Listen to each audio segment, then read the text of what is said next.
నిజమే, ఇండస్ట్రీలో తరచూ ఏదో ఒక వివాదం జరుగుతూనే ఉంటుంది. దాని గురించి మీడియా, సోషల్ మీడియాలో 4-5 రోజులు వార్తలు వైరల్ అవ్వడం, ఆ తరువాత యథావిధిగా కామైపోవడం, ఇదంతా అందరికీ తెలిసిన విషయమే. కానీ ఈ మధ్య మాత్రం ఇలాంటి ఘటనలు ఎక్కువయ్యాయి. మొన్న రాజ్ తరుణ్, నిన్న జానీ మాస్టర్, ఈరోజు హర్ష సాయి. అసలు ఇండస్ట్రీలో ఏం జరుగుతోంది? ఒకరి తర్వాత మరొకరు లైన్లోకి వస్తున్నారు.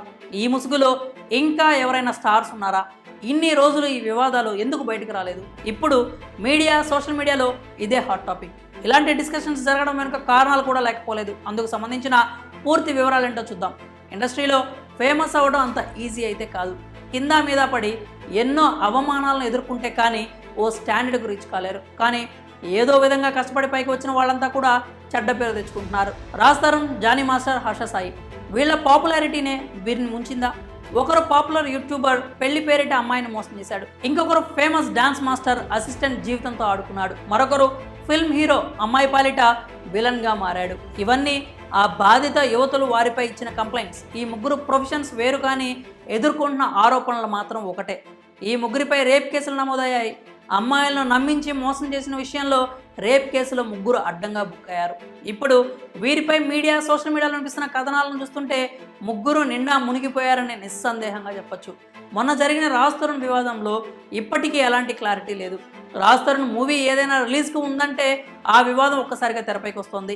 ఇక నిన్న మొన్నటి వరకు నెట్టింట బర్నింగ్ టాపిక్గా మారిన జానీ మాస్టర్ కేసు విషయంలో కూడా అనేక కథనాలు వినిపించాయి. తాను ఏ తప్పు చేయలేదని నిక్కచ్చిగా చెప్పి లోనికి వెళ్ళిన జానీ మాస్టర్ కొద్ది గంటల్లోనే రిమాండ్ రిపోర్ట్లో తప్పు ఒప్పుకున్నాడని తేలింది. ఇక ఇప్పుడు హర్ష సాయి విషయంలో కూడా ఇదే జరుగుతోంది.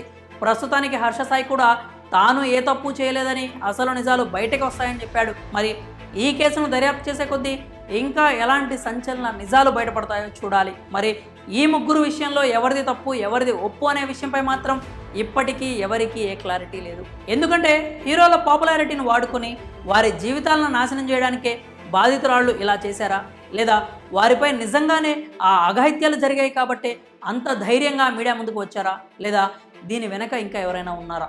ఇలా రకరకాల చర్చలు జరుగుతున్నాయి. ఇండస్ట్రీలో ఇలాంటి ముసుగు వేసుకున్న వారు ఇంకా ఎంతమంది ఉన్నారో అంటూ నెట్టింట గుసగుసలాడుతున్నారు. రానున్న రోజుల్లో ఇంకా ఎలాంటి పరిణామాలు చోటు చేసుకుంటాయో చూడాలి. మరి ఈ విషయంపై మీరేమనుకుంటున్నారో మీ అభిప్రాయాలను కామెంట్స్ రూపంలో తెలియజేయండి.